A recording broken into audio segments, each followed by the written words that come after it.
seguindo o nosso estudo do livro Mediunidade e Sabedoria, Carlos Bacelli e Odilon Fernandes.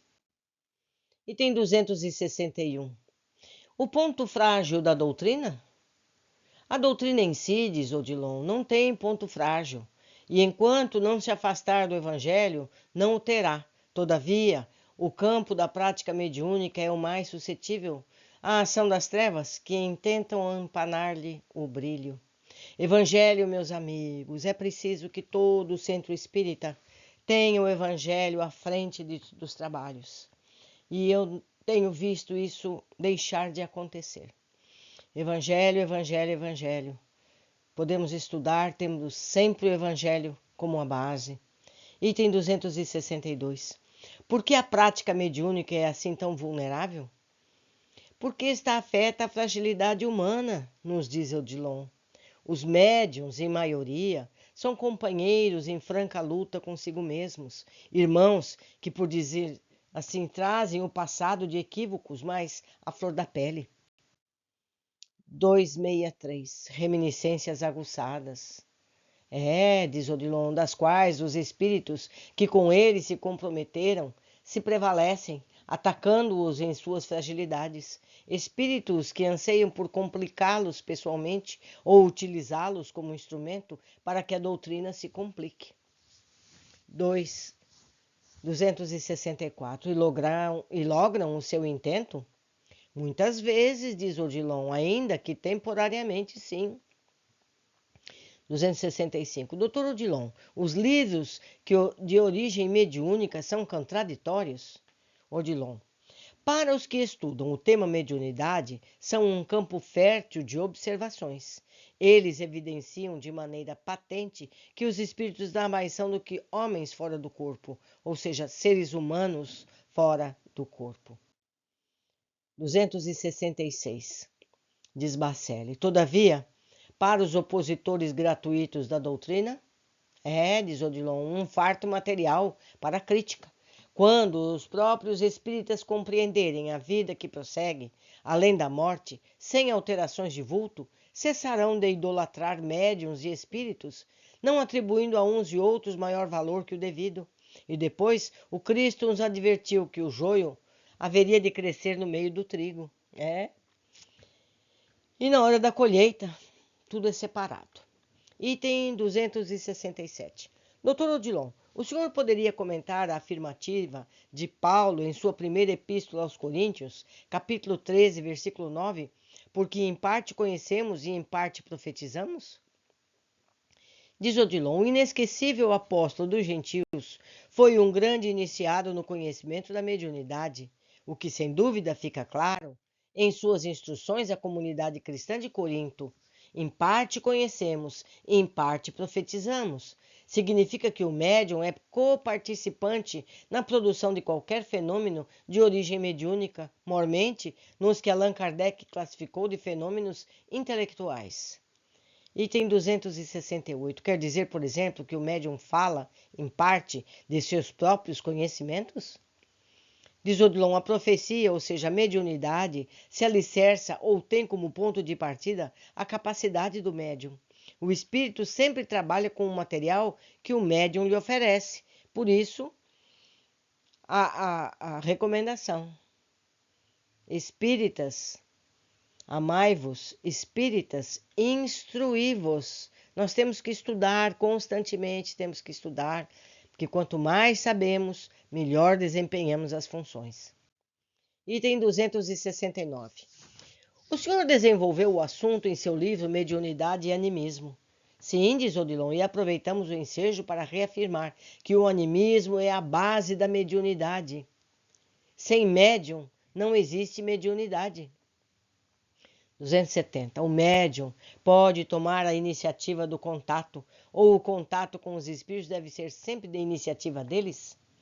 Diz Odilon, não vemos problema algum em que o médium, por sua iniciativa, procure estabelecer contato com os desencarnados, desde que sobre as devidas cautelas.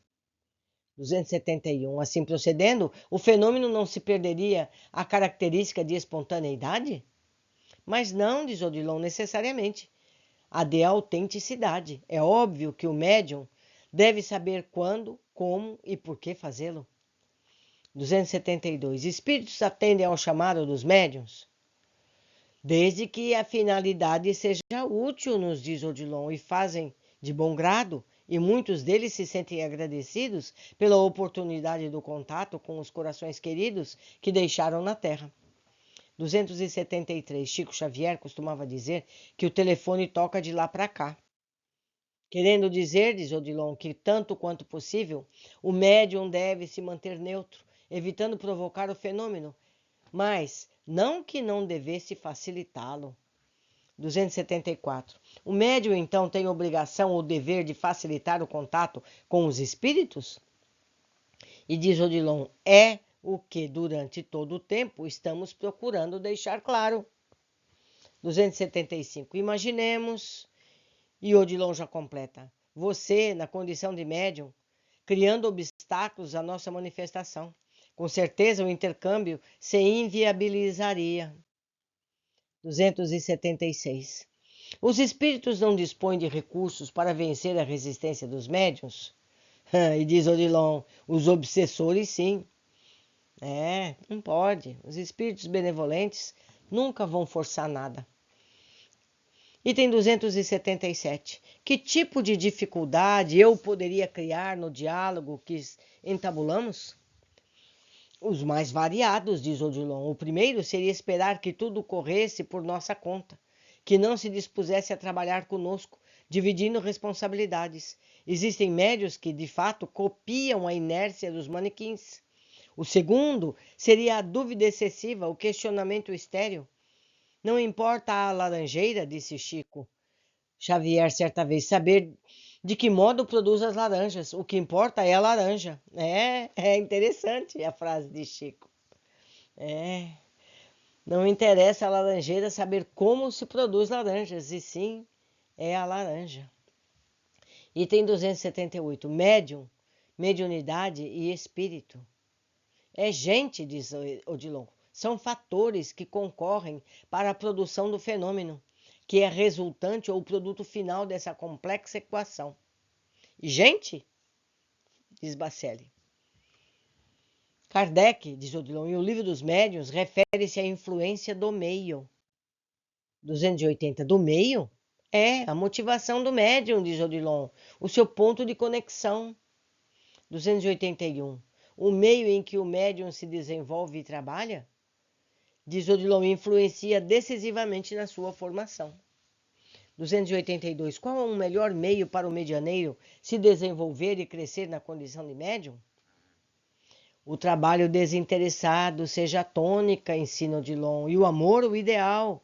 Prepondere, sem traços de misticismo, sem de exaltação à personalidade. A vaidade do médium e o seu voluntário distanciamento dos que sofrem são o que o coloca a perder. 283. De que mais precisa o médium? De O Livro dos Espíritos ou do Evangelho? Os dois, obviamente, mas que para sua segurança e equilíbrio, o Evangelho, segundo o Espiritismo, primeiro. Veja só. Estamos, meus amigos, estudando o Evangelho primeiro? Estamos praticando o Evangelho primeiro? Pensemos bem, pensemos bem. 284. Da asserção de Paulo, diz, em parte conhecemos e em parte profetizamos. Poderíamos comentá-la um pouco mais? Nos fala Odilon. O médium traz consigo, mais vivas, certas reminiscências do mundo espiritual. Em parte nós conhecemos. Meus amigos, nós já estivemos lá quantas vezes? Não é? Precisamos permitir esse conhecimento vir à tona. 285. E do que conhecemos? Profetizamos, diz Odilon, tornamo-nos instrumentos de revelação. 286. Platão dizia que aprender é recordar. Tal princípio aplicar-se-ia também à mediunidade? Por que não? Diz Odilon. 287. Não seria a consagração do animismo? Diz Odilon, tudo é mediunidade, nada é animismo. Repetimos o que dissemos a Lures. O único ser anímico da criação é Deus, que existe por si mesmo, fonte da qual promanam todos os pensamentos. 280. O homem, ou seja, o ser humano, está sempre debaixo de algum tipo de influência intelectual e moral? Com naturalidade que respira, diz Odilon, ele é influenciado e influencia.